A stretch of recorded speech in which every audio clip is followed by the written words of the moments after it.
ध्यान लगाने से ज्ञान कैसे होगा? अगर ध्यान लगाने से ज्ञान होता तो इतने सारी किताबें क्यों लिखते थे? सभी ध्यान तो लगाते।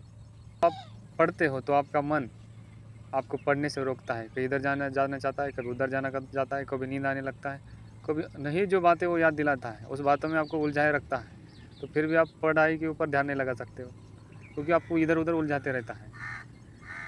उलझाते रहते रहे तो आप भटक जाओगे, पढ़ाई भी 2-4 पन्ने पढ़ोगे ठीक से, वो भी ठीक से याद नहीं रहेंगे, क्योंकि मन आपको इधर उधर भटकाएगा, क्योंकि आपका दिमाग हर तरह व्यस्त करेगा, क्योंकि जहाँ व्यस्त करना है आपको वहाँ लगने नहीं देगा।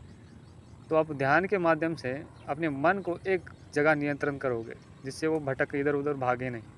जब वो भागतेगा नहीं, एक नियंत्रण एक जगह पे खुट्टी पे आता है, तब आपका दिमाग ऐसे काम हो ज़्यादा काम करने लगेगा कि सबसे अधिक ज़्यादा काम करने लगेगा। जो भी आप पढ़ना चाहोगे तो आसानी से याद रखोगे और आसानी से पढ़ लोगे। और ज़्यादा से जिसका ध्यान सक्रिय हो जाता है, जिससे जहाँ लगा जाता है वहाँ से हटता नहीं, तब उस व्यक्ति को आत्मज्ञान हो जाता है, क्योंकि उसको हर बात कही हुई, सुनी हुई बात, कही हुई सब कुछ याद हो जाता है, तो उस व्यक्ति को आत्मज्ञान हो जाता है। यूँ मानो कि अपनी बुद्धि को तीव्र स्थिर बनने के लिए ये ध्यान योग किया जाता है। उसमें भक्ति योग भी आता है, उसी के है जो आत्मज्ञान पाने के लिए। ये अपनी बुद्धि की क्षमता इतनी तीव्र बढ़ा देता है कि 100 की स्पीड के माध्यम से चलता है। यूँ मानो सातों चक्रों एक्टिवेट होने के बाद आपका दिमाग ऐसे हो जाता है जैसे मानो कि आपको कहीं किताब पढ़ने की ज़रूरत ही नहीं पड़ेगी, ना किसी के बारे में कुछ जानने की। बस आप देखते ही सब कुछ उसके बारे में जान लोगे।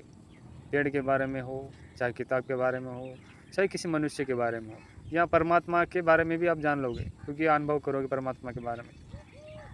ये होता है जो ध्यान लगाने से ज्ञान होता है। ज्ञान क्या है? वो आत्मज्ञान है। जो खुद के आत्मज्ञान का हो, उसकी इतनी तीव्र बुद्धि हो जाती है कि उससे तर्क करना मुश्किल हो जाता है, कि उसके सारे वेदों और पुराणों को उसके सामने ला के रख दिया तो वो वेदों और पुराणों में भी गलती निकालेगा, क्योंकि वो गलती अब जिसने बना दी है, बहुत से पुराने वेद हो गए, उसमें उला डाल किया है किसी ने, और ये कहीं अंग्रेज़ों ने जला भी दी है किताब। उससे कुछ जिसको जिसको जो जो याद है उसी से लिखा गया है।